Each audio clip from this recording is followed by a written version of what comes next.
Staying true in a sea of change, and I, Jennifer Estaris. We'll begin by talking about the word economics. So the modern economy has strayed far from its origins. We have eco, derived from the Greek oikos, meaning home, and then nomia, meaning management. And today, economics has largely been reduced to the pursuit of profit, leaving behind this core principle of managing and caring for our home, our shared home. I'm Jennifer Estaris. I am a Filipino-American game director and designer currently based in London. And I am a huge fan of just transitions and systems change. I'm a climate advocate. In addition to making games, I also talk about them, like here, the intersection of games and social change. And I don't just talk the talk, I walk the walk. I take to the streets. So this is the end of the Biodiversity March in London, where about 50,000 of us lay in the streets and died at the end. It was surprisingly cozy, this warm road and the blue skies, and everyone was quiet and snuggled up together. That's me and my daughter and my husband dressed as tigers. It's a very gentle, cozy setup. So activism can be cozy. Activism can be playful. Extinction Rebellion has a lot of family-friendly outreach events. So this is me hosting a booth with board games based on nature-based solutions. At festivals, I run an eco-punk tabletop role-playing game called Terra Preta, which we will play later. We'll be looking for, I have a couple of volunteers already. We're looking for one more, might be you. The climate movement can iterate. It can be more playful, more cozy, more engaging, more hopeful. And not just on the streets, but in the policies, in game industry policies. I don't know who's familiar with Playing for the Planet? Okay, good. So Playing for the Planet is an organization created in 2019. It's facilitated by the United Nations, and it has mobile, console, PC gamers, or PC development studios. And we're working on three main things. One is decarbonization within our studios. The second is an event called the Green Game Jam, where we put green activations into our games. And then we innovate through special projects. So I am part of the advisory council. I'm also the storytelling committee co-chair. So here are some of the members: Google, Unity, Microsoft, Ubisoft, Supercell, Rovio. So we need you in your studios up here. We need more French representation, so contact me if interested. About the Green Game Jam, we take live games with an existing audience. We tweak them by adding green content, all in the same theme each year. And then this empowers players to take action for the environment. And in 5 years, we've done 169 activations with games like June's Journey, PUBG Mobile, Brawl Stars. We've reached 100 million daily active users every year on average for the last 5 years. We planted 3.5 million trees and raised over $1.5 million to finance environmental organizations worldwide. So Saibo's Subway Surfers is a casual endless runner featuring a world tour, has 4 billion downloads, and we add a green event every year. Started when I was back on the Subway Surfers project in 2019. So last year they had a veggie burger event inspiring people with plant-based fun. So you have to run around collecting veggie burger ingredients. Trail Mix's Love and Pies is a cozy telenovela-esque merge 2 puzzle game. 1 year supported the endangered Harlequin toad. And in 2024, they connected the dots to local green initiatives in the real world. So really cool game jams that came out of games. Perhaps you can think about some for your game. So Monument Valley, who has played one of the three at least? Hey, okay, yay. It's a meditative puzzle adventure game set in illusions and architecture with mysterious, beautiful world. The series has over 160 million downloads. And when I joined, I had the experience of the Green Game Jam back on Subway Surfers, and I wanted to explore this at ustwo Games. So I'm going to tell you the story of how we figured this out, how we're going to make green content for an already established world. So the annual Green Game Jam is a few weeks long, and it begins with a number of speakers who can inspire us on what we can do for our activations. So this talk resonated with us. This is Peter Wolleben, author of The Hidden Life of Trees. It's a nonfiction book, but it surprisingly reads like a fairy tale about how trees communicate through the hormones that spread through the wind, through their roots and their fungal networks, the Wood Wide Web, and about how mother trees can recognize and protect their children. They protect them as shelter from the wind as the baby trees are growing up, but also by giving them less light, by shading them, so that the baby trees grow up as more resilient, stronger trees. And Peter gave this talk in a forest, and it's light out here, but by the end of his talk, it was completely dark.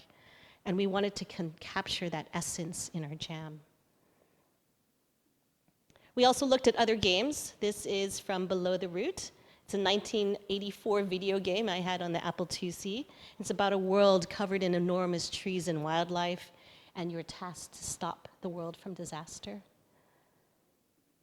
We also researched by looking at a bunch of trees.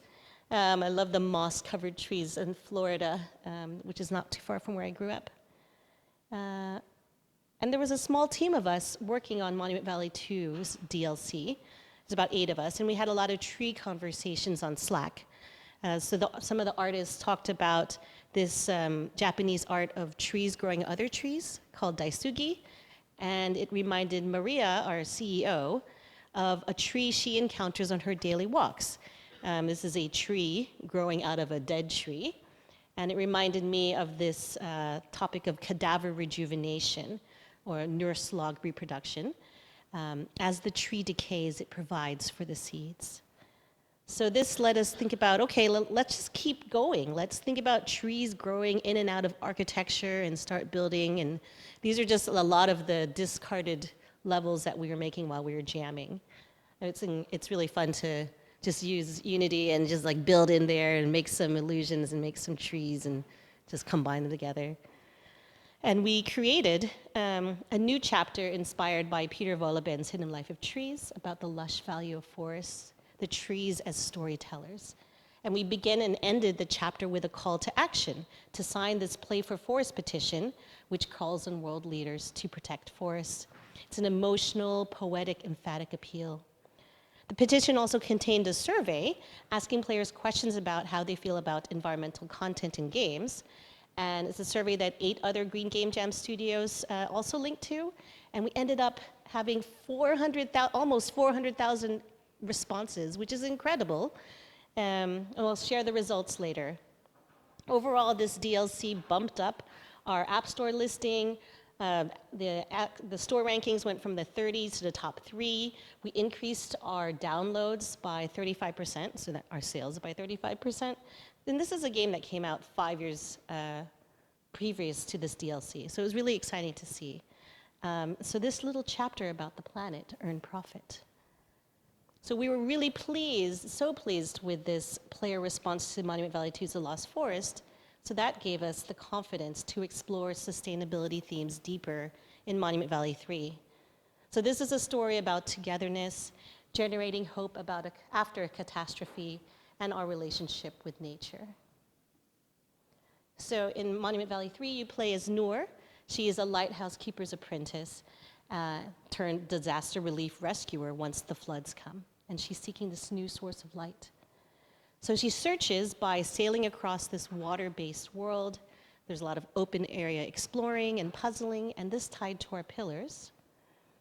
The 3 pillars of Monument Valley 3 are 1, a Monument Valley experience elevated, 2, a hopeful journey of togetherness, and 3, a sustainable home to return to. And these pillars, number 2 and 3, really helped us strengthen our sustainability themes throughout the game. We also wanted to explore what was new for Monument Valley 3, what's different from the previous 2. So we had a game jam. I organized a 2-week sprint where we split the team into 3 exploration groups, so these multidisciplinary pods of like 4 people each. 1 exploration was sailing. There were some sailing prototypes that were done in the past, as you can see here, but they were really quite stuck to the nav. And Manesh is our head of technology, but was the lead programmer at the time. And he's like, you know what, let's stop and start anew. Throw away all of this, start fresh. So we started this open mode with wider boundaries. So when you do this, when you do these explorations, make sure you have a really great goal or user story or vision that doesn't tether you too much to your previous explorations. So for sailing, we wanted to capture the joy of sailing. We wanted to support the pillar of a hopeful voyage of togetherness. And the result is the sailing experience that you find in the game. It feels fresh. It fit the story of the flood. It has ludonarrative cohesion. So people need to be more active in times of crisis, right? So in Monument Valley, previous, you have to tap and you wait, or even the third one, you tap and you wait for the character to move. But for sailing, you're using the D-pad, it's quite active, you drag and hold. We can't sit back and be as passive as we once were when it comes to a crisis. So our sustainability themes are fully woven throughout. The flood on the very left, caused by these characters that destroys the world. In the second panel, you sail to navigate the troubled waters and rescue others. And then in the third puzzle, or the third panel, you're drawing upon nature-based regenerative solutions to create a resilient, sustainable community, to create hope. We're also super fortunate to have 3 climate experts on our project, thanks to a grant, making sure our sustainability themes and the narrative were authentic and scientifically sound. And now, for the first time in Monument Valley, we have live ops. So it's slow, protracted live ops, thinking about slow fashion or slow food, the slow gaming movements. Our first live op event launches on 22 April, on Earth Day. So please check the game then if you haven't. So saving the world is not just a one and done thing. It's continuous. It takes continuous work, continuous care, the care of home, economics. And it's not easy to take this established, beloved world and make it purpose-driven. The response is quite early. We launched in December on Netflix Games. Players and critics have responded pretty well to the themes, to the social impact topic. We have almost 2 million downloads on Netflix Games, a 4.9 rating on the app stores, some awards. Reviewers have been very supportive. And then we just announced in the summer we'll be launching on PC, Nintendo Switch, PlayStation, Xbox, so we're really excited about that. Porting the controls, very different than the touchscreen, but it's an exciting adventure. We also partner with a charity, the International Federation of the Red Cross and Red Crescent Societies, the IFRC. You may know them as the Red Cross. And to support communities affected by devastating floods, we donate 3% of our profits. Those themes of rescue, recover, and rebuild that are all throughout MV3, those are also themes that are important to the IFRC, to the Red Cross. The in-game presence of this charity is quite subtle, it's quite gentle. We don't want to break immersion. So here it's in the credits, let's see if it's quite tiny font. Worldwide, 1.81 billion people face intense flooding risk. The IFRC is at the forefront of flood relief efforts. By playing Monument Valley 3, you have helped ustwo Games support their work. So that's the beginning of the credits at the end. And the themes are throughout as well. So these are the emotions, the heartbeats, but we need the balance of heart and mind. Let's talk numbers. Okay, so very, very left, smart spend. Players are spending smarter. This is from Sensor Tower here, where people are spending money in mobile still, but more on apps than in games. So how do we get more of that pie? Maybe we need to introduce more purpose, more function, more utility in our games. Number 2 here, 56% of gamers say that the gaming industry has a responsibility to act on the climate crisis and do carbon emission reductions. And then with the third one here, 4 to 6 times here, this is consumers, this is not just gamers. Consumers, especially Gen Z and Gen Alpha, are 4 to 6 times more likely to spend money for purpose-driven brands. Therefore, purpose drives revenue. This is from the Playing for the Planet survey that I mentioned earlier. So green content equals more profit. 81% of players want to see more relevant environmental content in games. 61% are motivated to pay for it. So green content is bankable. And then green games can change the world. All right, we're going to do a little math here. So 3.5 billion people play games. 80% are open to changing their habits after playing the green content. 52% are willing to help convince elected officials to take action, which is twice the general public. In America, 27%. I bet in France it's much, much higher even. And yet we only need 3.5% of a given population participating in a movement to attain its goal. This is from the Harvard Carr Center on Social Policy. So therefore, green games can potentially trigger this social tipping point that we need to save the planet. So let's start with the game industry. How many people do we need? 3.5% of 3.4 billion is, it's 119 million, right?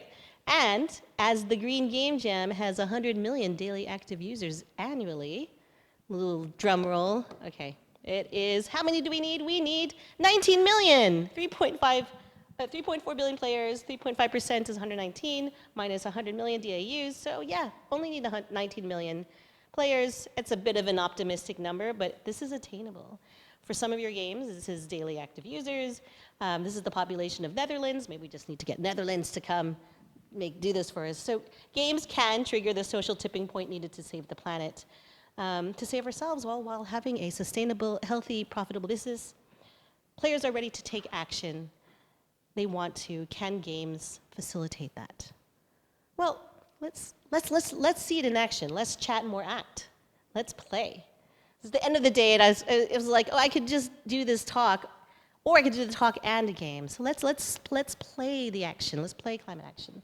I got some volunteers, but I need one more volunteer. Someone that likes D&D, maybe. You don't have to like D&D. Hey, okay. All right, so come on up while we come on in. Have a seat. Next slide I'll share here while people are coming. So this is an EcoPunk TTRPG called Terra Preta that I wrote with my daughter, who is back there. We take it to camping festivals in the UK and GDC recently, and we'll throw this dice around, so I just didn't want to block you. Yeah, and here's a mic for you all to share, if you don't mind sharing it, and feel free to just grab and go. Thank you, thank you. The purpose is to address sustainability beyond awareness and education, show how we combat the climate crisis. We'll just throw it here. We'll just, and then you will just, yeah, it has a mind of its own. And then this Terra Preta game campaign is particularly about citizens' assemblies. Is anyone familiar with citizens' assemblies? All right, well, I'll begin with a little preface. So this is a quote from activist Jamie Kelsey Fry, who says, "We cannot deal with the climate crisis until we deal with the crisis in democracy. We have an out-of-date operating system." And the solution, one solution is citizens' assemblies. So here in citizens' assemblies, there is randomly selected citizens that deliberate on a set of issues, and then they propose these recommendations to elected politicians. And in the deliberation process, there's a lot of discussion, there's experts that come in and give them some feedback or give them some thoughts. It's like jury, but for policy. We're running a game jam about citizens' assemblies, so I'll share this code at the end, but feel free to scan it. So what I'm excited, so these have been around for about 20 years. They've been proven successful. Ireland had it for same-sex marriage. I believe in France they had one on the climate assembly, and there are things like short-haul flights that happen. A lot of it's a bit symbolic. You know, there's different ways of trying to apply this to governments, and there's still ways to go. What I'm excited about most of all is that it gives people a taste of systems change. And to be a good citizens' assembly member, we need empathy skills. Active listening, curiosity, compromise, de-escalation, things that RPGs like D&D absolutely develop. So let's play Terra Preta Assemble, shall we? General rules, this is a taste of a pen and paper role-playing game. It's like pretend. It's severely trimmed for time. It's sort of based on a D20 system. I tell the main story, you all advance it, and you get to play your role, think about your role and play it.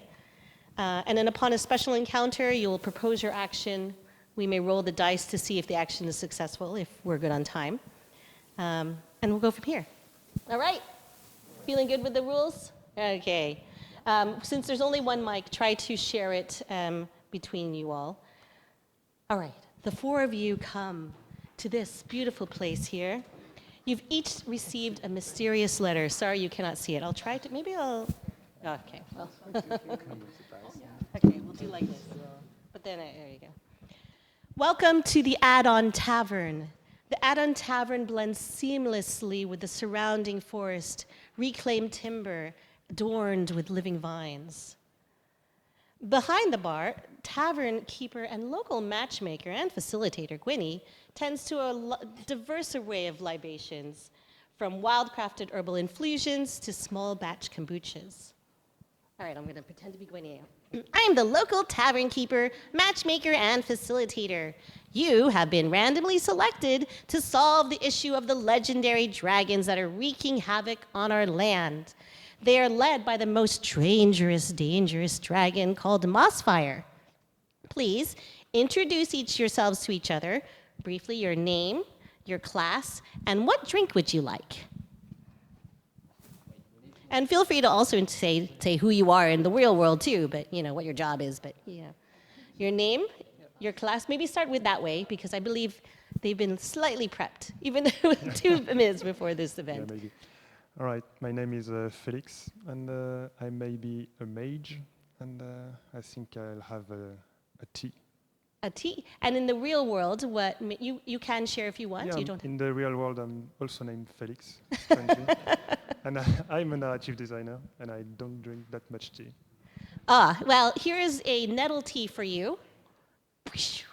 Enjoy. There. Hello. Hi, I'm Honora. I am a, what am I again? A bard, and I will have a kombucha. What would you like? A kombucha, if you have A like kombucha. yeah, like maybe like something like fruity, like a fruity A fruity kind of kombucha. Yeah. Well, we have a fruity nettle kombucha for you, so here you go. Perfect. And you're welcome to share what you do in the real world Yes. too. So my real name is Caitlin, or Kathleen, and I'm a sound designer and singer. Hence the bard, perhaps. And she helped me translate my game. Hey. Congrats. You said we had to name a beverage. Is that it at the end? Your name, your class, and then what beverage you would like. Okay. I'm Ivan. I'm also named Ivan in real life. And for concerning my class, I'm an archer. I like to shoot arrows at people. And I'd like. Do you have bubble tea? Oh, I have the best nettle bubble tea for you. Let's go. Hey. Thank you. Oh yeah, I'm a 3D animator IRL. Hi, I'm Eva. I'm an elven thief, but don't tell it to. I'm very skilled and agile. And I love to have hot choco. Hot choco. Yeah. We have a nettle hot chocolate for you. Yeah, thanks. Fantastic. And what do you do in the real world? In the real world, I'm called Jenna, and I make a game called Contenir as a mostly solo developer. Yeah. Yeah, fantastic. I think I saw it. But yes, hey. So, reminder, you are here to help solve the dragon crisis, and here is your quest. A band of randomly selected adventurers will set forth on this daring quest to solve the problem of dragons that are burninating the realm and amassing treasures untold. So here is your remit here. Let me see here. Ye old remit. I know you cannot see this very well. Perhaps you should feel free to also move to this side if you prefer. Okay, the remit is, and apologies for if the French is not so great, but here we go. How can we achieve a cut in dungeons emissions and dragons emissions of at least 40% in the next 5 years? To answer this question, we have 3 experts all spread throughout the dark forest, each holding a topic for you to collectively answer. So for the first topic, you have to find a dragon expert named Thorn, wandering in the forest somewhere in the trees. So yield topic 1. The forbidden forest is an ancient woodland with towering trees and lush dark greenery. You walk deeper in the forest and you hear a rustling in the trees. What would you like to do? One of you get to say. I'm climbing up a tree and try to see what's All going on. right. Roll this dice and tell us if you are successful. And 17. All right. That's very nice. You climb the tree and out jumps Thorn. Well done. A strange person jumps down and approaches you all. Greetings. I am Thorn, an expert in all that is dragon knowledge. I have studied dragon for 15 years. I've explored their dungeons countless times, and I know how they damage our delicate world. They are angry creatures and seek vengeance. We must stop them. I can sense that together you can protect this world. It is urgent, and I can help. So, discuss a solutions for dragons create emissions when they're angry. Share, assembled adventurers, what should we do? Deliberate, come to consensus, and propose how our village will address this issue. Feel free to ask me any questions on the topic, for I am wise. You have 4 minutes. Begin, and keep the... Yeah? Can we ask stuff to them? Or are we supposed to talk among ourselves? You can ask stuff to me. I am playing yeah. Thorn. Yes, please do. Let me stop my timer here. Go for it. What do dragons like? What could appease them? Why would they be angry? I don't know. Maybe pass the mic and see if anyone has some thoughts. Oh, you're asking me. You asked me. I thought you were asking each other. Yes. So they get angry because I believe they're lonely. Oh, it's losing air already. Do dragons speak the same language we speak? Like, we can communicate together? Yes. Okay, I suggest we have like dragon soirees where we meet them and hang out and just shoot the shit. Yeah. Dragon parties. Mm-hmm. Yeah.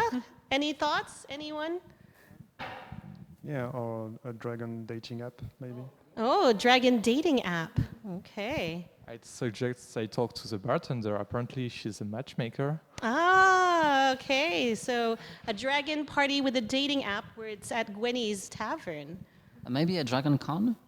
Or A dragon con. Yeah, where everyone meets each other and they get Okay. to know every other parties. That'd be So cool. at this dragon con, we'll be promoting the app, which will also have a party. There's a big campaign here, and it will be held at Gwenny's Tavern.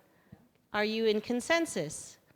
All right, let's roll to see how much this will reduce our emissions. Well, roll well. Oh no! It has hit a 1. It has failed drastically, terribly. C'est terrible. The dragons become even more angry, and they are saying, "We do not want to be paired together." So perhaps you have another solution that can, within the time left. Let's see how we're doing. We'd love to talk to the dragons since they're here. I'm afraid I'm the expert, so you can talk to me. Maybe we can make a game about the dragons. A game about the dragons. What? Yeah, you want to use the microphone perhaps so that they can. That's all I had to say. 46 seconds left. I feel like we should just like ask him to lunch or something. Like, can we pair a dragon with a human and have like a speed dating Dragon lunch human. event? Okay, let's see it. Let's spin this. If you have an idea to add to this. Hey. Good luck. I hope this isn't rigged. Yeah, 14. Yes. They do love humans. Dragons and humans And lunch. love to get together. And lunch. So well done. We've got that in the bag. We go on. So the next expert pedal is at the heart of the forbidden forest, near the dragon's den. Be wary of this so-called expert. And this brings us to ye old topic 2. So you're guided by Thorn's sage words, you journey further into the forbidden forest, and you stumble upon this clearing bathed in ethereal moonlight. This massive stone circle blocks the entrance to the dragon's den, radiating an aura of ancient magic. In order to get through this, we need everybody here to stamp their feet. So come with me, let's break through and stamp our feet. Well done. It breaks apart, and you meet the dainty, beautiful Petal. I am Petal, and I am the world's most renowned dragon expert. I have been studying their movements for decades. They do not intentionally cause damage. What I learned is, in order to fly, they must emit gases that keep us buoyant, to keep them buoyant in our heavy air. So, to fly, they emit gas. So, this I know, dragons create emissions when they're flying. Tell me, assembled adventurers, what should we do about this topic to reduce emissions? Deliberate, reach consensus, propose how our village will address this issue. Feel free to ask me any questions for I am wise. Okay, go for it. I guess we can reduce the need for them to fly, but it doesn't sound right. They are flying animals after all, or flying creatures. Do we know why they fly? Like, are they going to specific places, or? Yeah, it's a good livelihood for dragons. They are a nice Uber for humans to ride on. Dragon Uber. Okay, gotcha. We might have a solution by finding other travel ways for humans, so they don't need to rely on dragons as much, but also we need to find a way for dragons to still have jobs. That's right. You gotta worry about the dragon economy. Any other thoughts? Also, is there a way for us to like capture the gas or like reduce the amount of gas they emit when they fly? Could be also a nice idea. Yeah? Do you have any ideas, Mr. Dragon? I like the idea of capturing the gas. How would you imagine the gas gets captured? I guess with a bag of holding. A bag of holding, a giant bag of holding. Do you have any thoughts here, Felix? Anora? Is this Anora? Yes. Yeah, maybe we could have like a universal income for dragons. Okay. So we set a universal income for dragons, but we also add this bag of holding behind them. For their farts. Yeah. Yes, okay. And are you in consensus? Do you agree that this could work? I mean, sure, yeah. All right, who would like to roll this?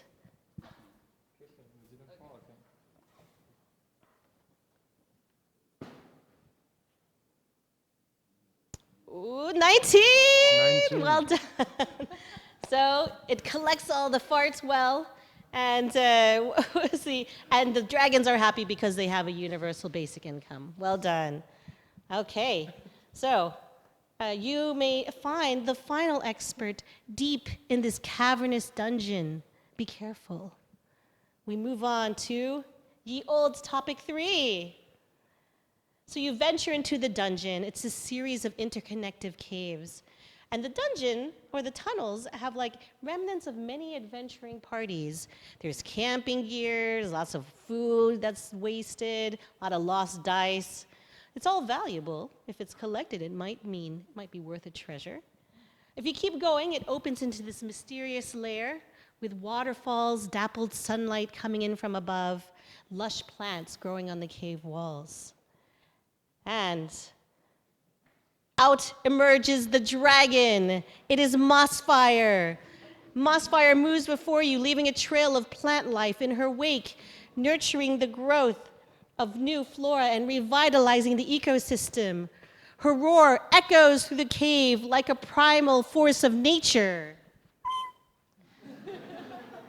So this is dragon speak, and I will translate. She's a bit more of an old school dragon, isn't bilingual. Like me, I'm an old school. I am the. So you want to say your line again, just so I can translate for you. Okay. I am the great dragon and anthropologist Mossfire. I am a human expert. I have been observing humans for centuries, watching as they invade our dungeons and pillage our home. Like all dragons, I work part-time as a guardian of our legendary dragon treasure, our secret legacy. You want to tell us what the remit is? Okay, I will translate again. The remit is, this I know, humans leave a whole lot of waste in our dungeons. Tell me, human adventurers, what should we do as a village? Deliberate consensus, propose how our village will address this issue. Feel free to ask me any questions, I'm wise, blah, blah, blah. Recycling. Into the mic. Recycling. Recycling. I guess adding bins with recycling bins and stuff, and organizing for like humans to take care of recycling the waste they live in. Yeah, right. How are you feeling when on this? Good? What do you think? Feeling good? Okay, so let's roll the dice and see if recycling in this dungeons will help reduce emissions. Hey, another 14. Yes, well done. You've gotten it. Let's see here. Yes, now we must take these three topics together and assemble them, and let's see if we've reached the final, if everyone's happy with the finals. So remember, your remit is to achieve a cut in Dungeons & Dragons emissions of at least 40% in the next 5 years. You have dragons create emissions when they're angry. You have dragons create emissions when they're flying. And then humans leave a whole lot of waste in their dungeons. So we gather them up, and let's get the numbers. We're going to have to, I forgot to bring my pen, but hopefully I'll remember the numbers get rolled. All right. The first one was you were proposing a human-dragon party event. Was it right? Lunch, that's right. Okay. So let's roll to see what the number is. Let me see if I can do this with chalk. So we have number 1 here. Oh, no! They just do not like that. All right, that's a 1% decrease in emissions. Increase. Oh no. Decrease. Decrease. It's okay. I'll give you be a little forgiving with the number there. So for number 2, oh, it was almost a 26%. Okay, not knowing if we're going to achieve the 40% for the first time. At GDC, everyone was rolling 20s. What's going on here? Okay.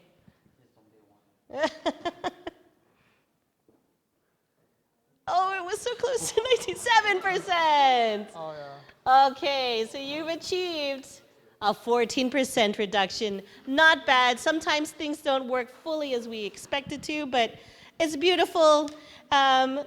You've done this well.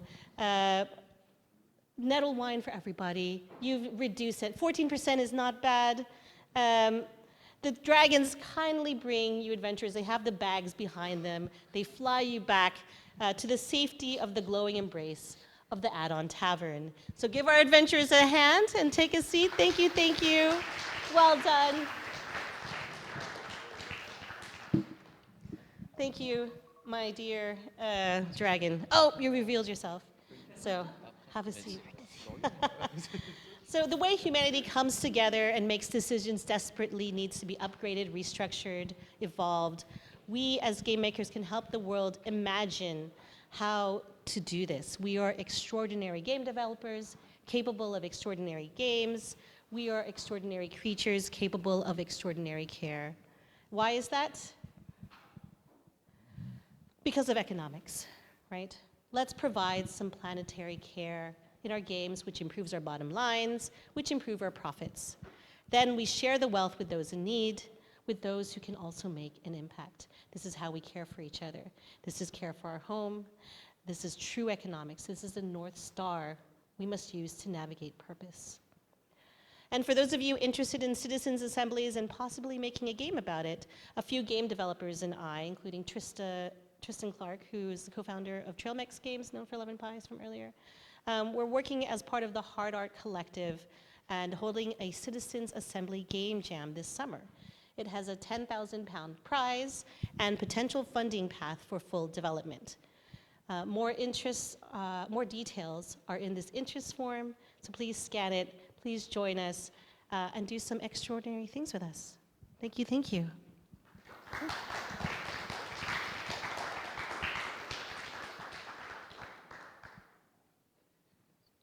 Yeah, all right. Any questions? Vous pouvez lever la main, les personnes qui... Ah bah. Where did you find this beautiful dragon mask? The dragon mask.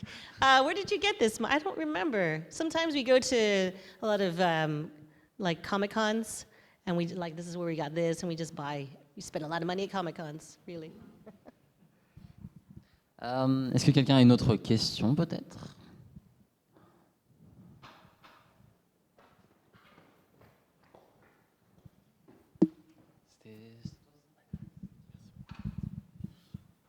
Hi, I was just wondering how you set up the cooperation workflow with the studio you work with, like when you add green stuff in their content, how do you work with them? With how do I work with the studios, or how Yeah, yeah. So I am the game director of the team. So the way we worked on it, so for example, with the Green Game Jam, we went to some of the Playing for the Planet Green Game Jam kickoff events, and there they have the different talks, they have the information on the goal of the Green Game Jam, the theme of this, for example, this year's theme is Nurture Yourself with Nature, and they have a few different other, not requirements, but things that you can do, like provide towards this charity or these 3 charities and use these different services. And then we have check-ins throughout the, I guess, 2 or 3 months of the jam. We share with each other the different studios. It's nice to see studios that normally compete with each other actually try to collaborate and help each other out. And then we create, I don't know if your question is about exactly how we created, but we created in Unity, and we build out the different level, and then we add it to the main build and push it out. And I think, and then there's a whole sharing that all the studios do with each other, and there's an awards ceremony, lots of awards giving out. I think for the Green Game Jam Monument Valley 2 Lost Forest, we got the Participants' Choice Award, meaning the other studios voted for us as their favorite. But yeah, it's fun, recommend it. Question. Well, wait. No, okay, I thought someone. I actually have a question. Yes. About this, first of all, I love Monument Valley's approach. Like, it's chill, it's slow-paced, it's beautiful, it has good values, and I absolutely, I would have liked to play it when when it was, when I first knew about it, but I didn't have an iPhone. And I'd like to know, the creative process you just showed there, do you also use it for at ustwo games? And if you do, how did you discover it? What was your process behind it? Yeah, I mean, a lot of these levels are just kind of hand-built, and people tend to wear multiple hats on the team. One of the things that I like sharing is that during our concept phase in pre-production, we had these events called Play Make Time. It's just 1 hour every week, and someone says a prompt, and then everyone just makes a level using our internal tools. Everyone just starts making a level based on that prompt. So some people are more mechanically based, some are more artistic, but it kind of gets us skilled up on the tool set, and then we share it with each other. And it's so these little tiny boot camps that help us become better, because we see what everyone's good at, and then we say, okay, well, we have this, there's something you can use here. There's this hidden tool, because these are internally made tools that we made for Monument Valley 2 that you can use here. So it's really a nice way to do that and share within this kind of rapid, slight iteration phase. And of course, while we're doing those 1 hour, boot camps, so that's separate from general, where we're actually doing sprints based on the topic, and then we we play our roles, so the designer plays the designer hat, the artist plays the art hat. But it's nice to have something where you can play as many roles as if you'd like. I see. And would you recommend this method for like? Oh, wait. Does anyone have questions before I ask anyone? Yeah, you do. Oh, okay, nice. I'd just like to know, would you recommend this method for other studios maybe who are in the assembly? Yeah, 1,000%. I mean, like, you have your main, your main work and your main jam, but then always to have a little mini jam. It reminds me of, this is not exactly the same, but Wong Kar-wai is this amazing, amazing film director, and he was working on this epic film. I think it's called Wuxia film. It's like a very, it's based on like historical Chinese, I think it was like a samurai storyline. But then he said, I need to take a break. And he made, while he was making this bigger film, he made the smaller film called Chungking Express, which is a beautiful, intricate series of 3 connected stories. Highly recommend it. And it's just one of those, it won so many awards. We put him on the map. And who knew that something so small could have such an impact? And I think that's the same with Monument Valley. Something that's quite small can have a huge splash. Questions?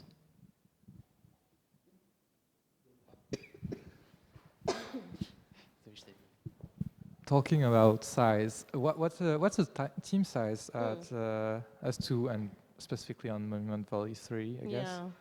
So the team, we started off with 5 people, and then as we began to get further into development, and especially after partnering in Netflix games, we grew to about 30 people in the end. Maybe a third of the team was outsourcers or freelancers to help us get to the finish line, because, you know, last 10% takes 80% of the time, something like this.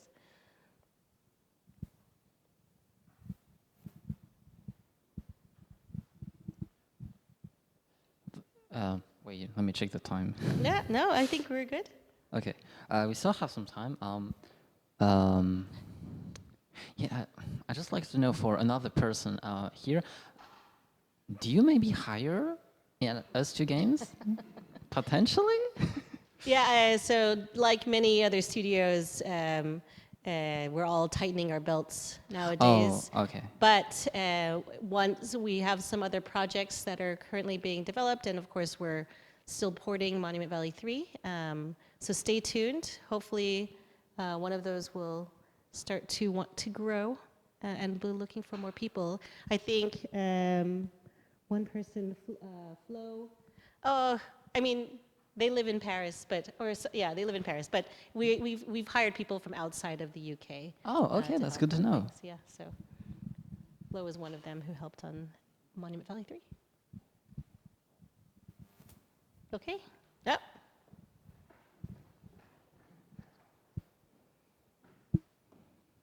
A question from the writer and artist of Don't Nod, who sent new project. Okay, sorry, go ahead.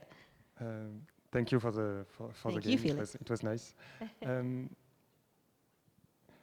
During the production of Monument Valley 3, what kind of obstacles did you face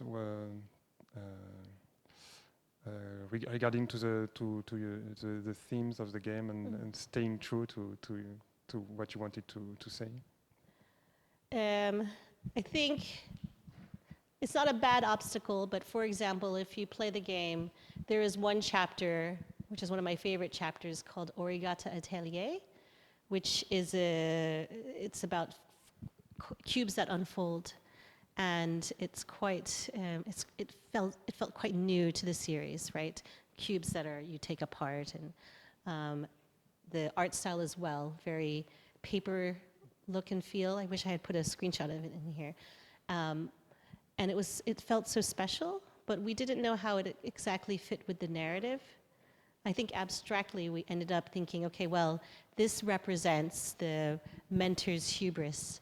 It represents the thinking about a new way of doing things. It wasn't so tightly connected narratively, but it was so important for us to have this chapter in there. So I guess in terms of obstacles, that was a thematic obstacle. How do you include And then how do you also have them in an order, have the different chapters in an order that makes sense? We did a lot of in Miro, and also we actually cut out. We did a lot of printout of the different chapters and move them around many, many times. We had to take into account like not level difficulty, but a good introduction of different mechanics. For example, there's one which is multi-stable, where the things look different upside down and right side up. And that's a quite difficult mechanic for people who are new players, new gamers, people who aren't used to seeing illusions. So we definitely had to add multi-stable chapters later. So there's a lot of like rules that we put for ourselves to provide a beautiful experience and a positive experience. We also wanted to make sure that there was enough contrast. Like there's a moment here where it's black and white and stark when the floods come. I hope I'm not spoiling anything, it doesn't matter. And then we were like, okay, well, we wanted to provide this like beautiful visual contrast afterwards to give the eyes a rest. So we then moved people to a bit more of an open field, an open wheat field with one splash of color. So a lot of these decisions were quite deliberate and quite difficult to make. And we've shuffled the chapters around like a million times, and I was happy with where we ended up in the end.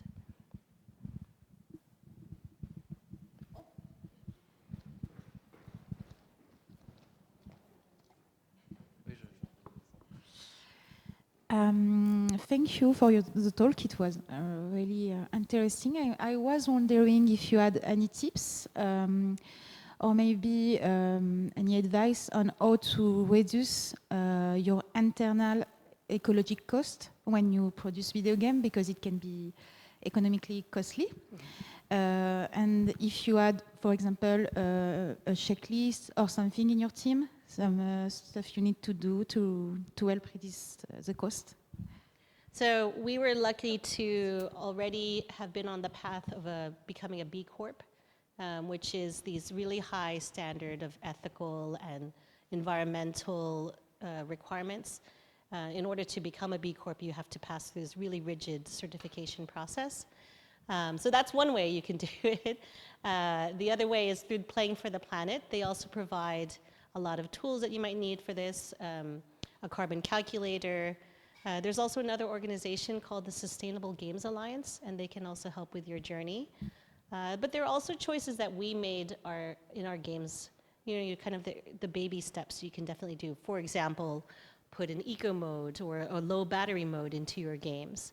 Another example is that we had done some really cool experiments with multiplayer for Monument Valley, and I still dream of this, but at the same time we consciously said, you know, if we go multiplayer, not only is it challenging for us to do as a team and outside of our wheelhouse, but it also has more server costs and more energy use. So we actively said, okay, well, you know, we're going to put that idea to the side for various reasons, but energy use is one of them. But yeah, if it's just your first time, just start, you know. Lots of resources out there, but Playing for the Planet is a great one.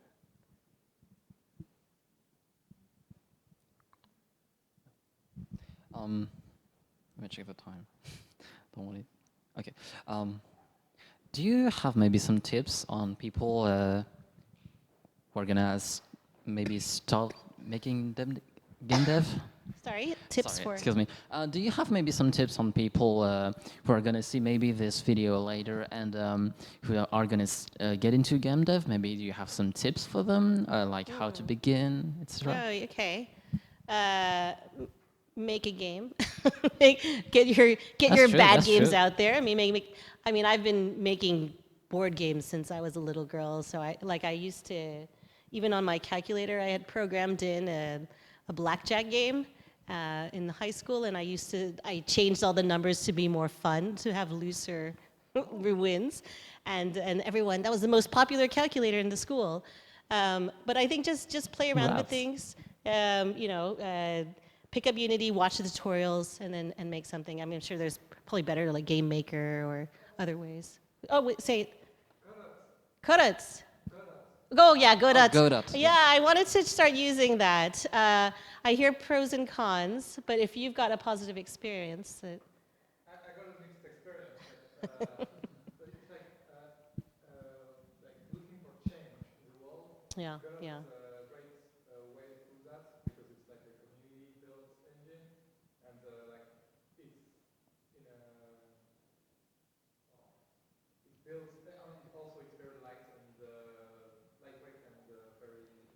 All right. I will set a challenge for myself for the Citizens Assembly Game Jam to make the game in Godot. So Oh. I will try this.